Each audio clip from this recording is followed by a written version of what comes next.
বিশেষ করে আমরা যে উদ্দেশ্যের জন্য এসেছি, যে কথাগুলো বলতে চাই, আমি আগে পরিচয় দিই। আমি সাইদুল ইসলাম জীবন, জেলা কাজীপুর ভিতরে এই 54 বছরের ভিতরে এই প্রথমে এই বাংলা জাতীয় দল বিএনপির সংসদ সদস্য হয়েছে, এর আগে হয়নি।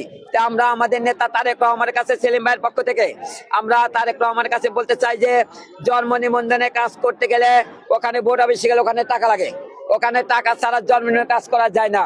আবার জমি দখল থেকে শুরু করে বিভিন্ন জায়গায় একটা গরিব মানুষের জমি দখল করে নিয়ে তারা বসে আছে।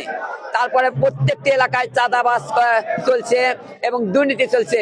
কাজে আমরা তারেক রহমানের কাছে বলতে চাই, নেতার কাছে বলতে চাই যে আপনি এই বাংলাদেশকে একটা চাঁদাবাজ মুক্ত বাংলাদেশ করবেন, দুর্নীতি মুক্ত বাংলাদেশ করবেন, এবং যারা জমি গরিবের পক্ষে টাকা খেয়ে ধনীর পক্ষে রায় দেয় তাদের বিরুদ্ধে ব্যবস্থা নেবেন। আগামীর বাংলাদেশ যেন একটা সুন্দর বাংলাদেশ হয়। আর থানাতে গেলে টাকা দিয়ে ছাড়িয়ে আনা লাগে, আসামিকে ছাড়িয়ে আনা লাগে, পুলিশ প্রশাসন সবসময় টাকা খেয়ে ছেড়ে দেয়। কাজে অতীতে স্বৈরাচারেরা যেরকম পুলিশ যে প্রশাসন যে রকম কাজ করেছে, ভবিষ্যতে যেন কোনো পুলিশ প্রশাসন যেন টাকা খেয়ে কাজ না করে।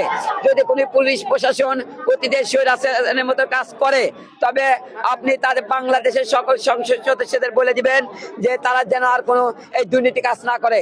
আপনি পুলিশের বিরুদ্ধে এবং সকল লুটপাটের বিরুদ্ধে চাঁদাবাজের বিরুদ্ধে এবং সকল অন্যায়ের বিরুদ্ধে আপনি প্রতিবাদ করবেন এবং প্রতিবাদ করে একটা সুন্দর একটা দেশ পরিচালনা করবেন। আর একটা কথা বলতে চাই, আপনি বলেছিলেন যে এই দেশটা চলবে মদিনার সনদ অনুযায়ী, বলছিলেন এটা একটা মুসলিম কান্ট্রি দেশ বাংলাদেশ, অধিকাংশ মানুষই মুসলমান। তা আপনার কাছে বলতে চাই এই বাংলাদেশের প্রত্যেকটি মানুষ যেন 5 ওয়াক্ত নামাজ পড়ে। আপনি এমন আইন চালু করেন যে নামাজ পড়তে তারা বাধ্য, আর যদি নামাজ না পড়ে তাহলে আপনি তাদের কঠোর ব্যবস্থা দিবেন।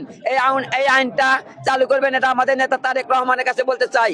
আর আপনি যদি এইভাবে কাজ করেন, মনে রাখবেন আপনি এই রাজপথে 17টা বছর আন্দোলন করে গণতন্ত্রের পুনরুদ্ধার করেছিলেন। বৈষম্য বিরোধী আন্দোলনের সময় আপনি রাজপথে আমাদেরকে নেতৃত্ব দিয়েছিলেন। আজকে আমরা নেতৃত্ব দিয়ে এই সুন্দর একটা বাংলাদেশ আপনি উপহার দিয়েছিলেন। কাজে আমি বলতে চাই আমাদের থাকবে 5 বছর নয়, আমরা চাই যে আপনি পরিচালনা করবেন। আগামীতে যেন বলতে পারে সারা 209টা দেশের ভিতরে বাংলাদেশ একটা অন্য একটা দেশ হয়েছে, এটা যেন প্রত্যেকটি মানুষ বলতে পারে। প্রতিটি মা যেন ঘরে ঘরে বলে আমাদের ঘরে ঘরে এই তারেক রহমানের মতন মানুষ প্রয়োজন। প্রত্যেকটি মা যেন এই কথা বলতে পারে।